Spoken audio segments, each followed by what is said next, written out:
What's up, YouTube? Welcome back to the channel. I'm really excited. My O-rings came in this morning. It's Thursday. I'm home from work today. Oh, my grandson wants to say hey. Say hey. Hi. I just released my video this morning about some of the feelings I've been going through, and I really appreciate everybody's support on that. I really do. It's not something that I'm focused on. It's just something that I've been going through, for a week or so, but I'm pretty much over it like I knew I would. It's just, like I said, part of the human experience. But if you haven't already, go ahead and smash that subscribe button. Give me a like, comment.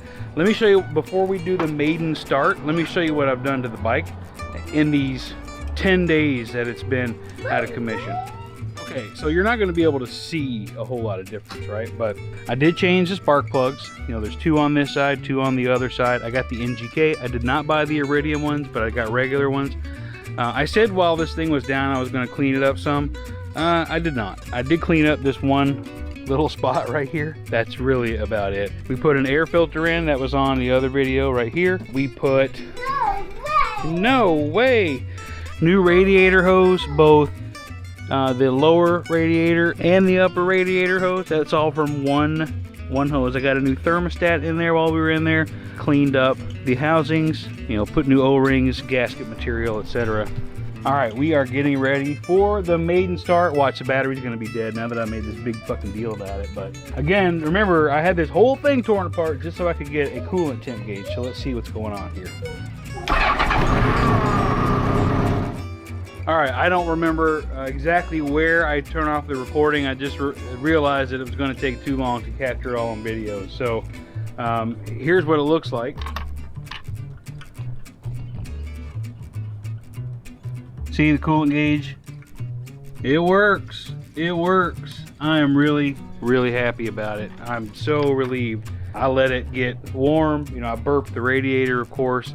I confirmed that the fan came on. I let it go through 3 fan cycles to make sure it was actually coming on when it was supposed to. Everything looks good. So now we're going to put everything on back together. It's not clean like I thought I was going to do. I'm going to save that for another time, man, because this is a daunting looking task here to clean this whole thing up. We're going to tackle that some other time. I'm going to use a paintbrush and a vacuum. I'm going to use an air hose and some contact cleaner. I might wait a month or so, let it cool off a little bit, but anyway, let's put it back together, and then we'll go for a ride a little bit later.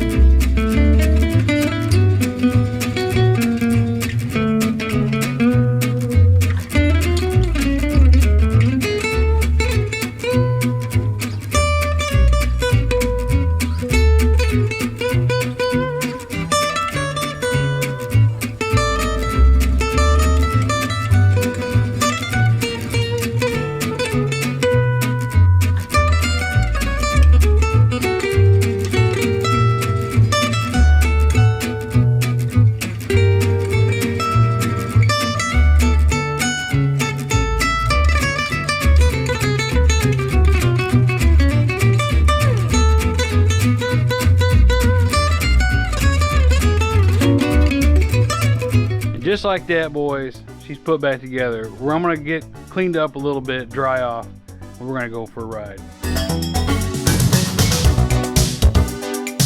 Alrighty. All right, this is a new mirror I installed. Yeah, there we go. Bring it in just a little bit. Hey, hey. I feel like every time I'm on this motorcycle, it rains.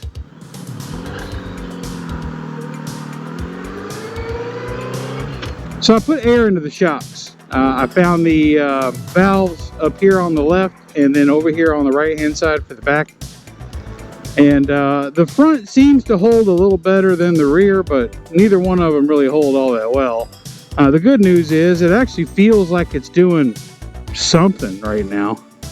Since I'm not a mechanic on this stuff, I'm really happy about it, but I'm also really nervous, man. Like, I had basically every component of the cooling system completely removed from the motorcycle.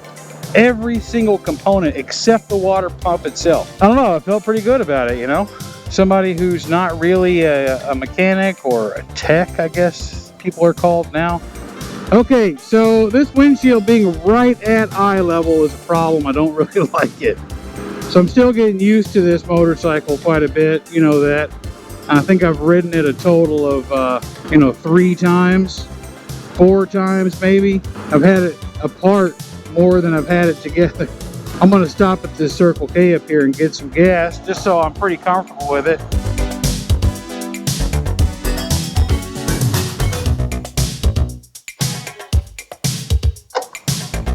Let's see how thirsty she is.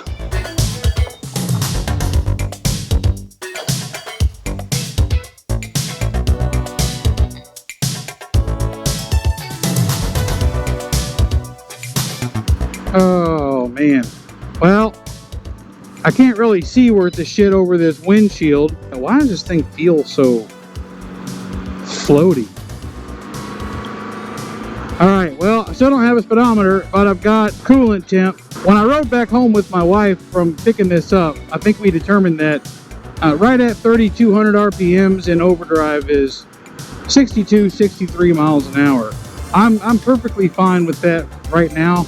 I'm very uncomfortable on this bike as it is. It's not because it's too big or whatever, it's just a different motorcycle. I don't know it that well.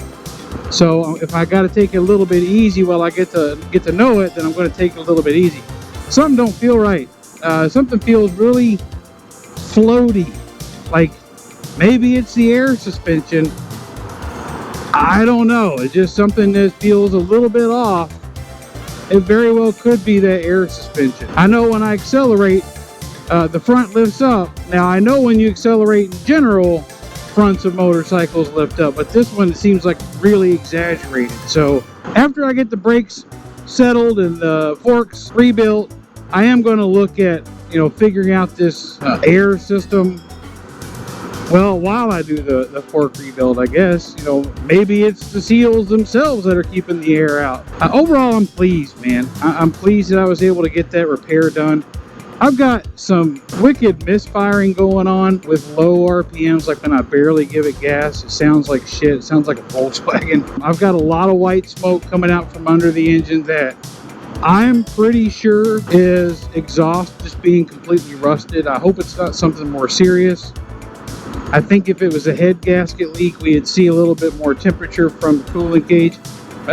But, you know, we haven't gotten very far yet with this, you know, repair that I've done. So maybe it is a head gasket. You know, while I was putting this thing back together today, you know, I feel accomplished, but I'm looking at the overall, you know, condition of the motorcycle like, man, what did you really accomplish?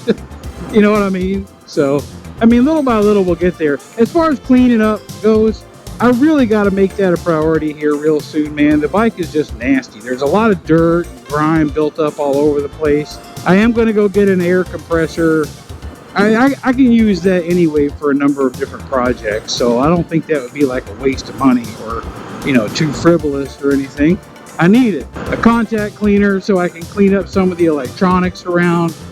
I've got some components that have some wires just like completely cut off from it, so I need to figure out what that is. I think what I'm going to do as far as the rust on the chrome, I look at all the rust on just about every piece of chrome on this motorcycle, and I look at it and I'm like, man, that's a lot. And it seems so big that I just don't even start on it. I think what I'm going to do is take the approach of, you know, just a little bit at a time.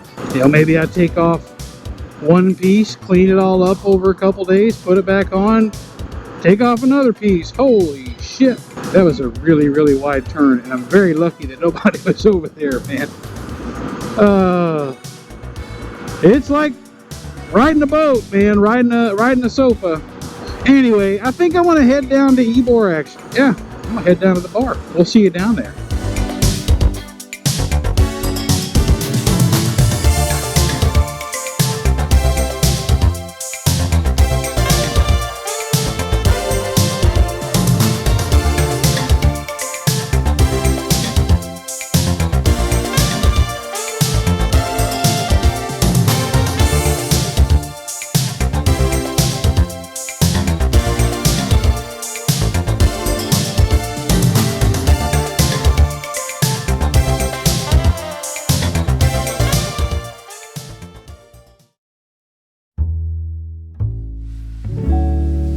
I think we're going to wrap this one up right here. That was a good night, man. I haven't been out on a Thursday night in a very long time. Sure, I was home, you know, relatively early because I'm old and I get tired easy, but anyway, I'm really happy that the coolant system has turned out as good as it has, or done as well as it has. I don't know, somebody, some grammar police can correct me down in the comments, but again, thanks for coming along. I've already got some stuff recorded for the next video, so until then, we'll see you later.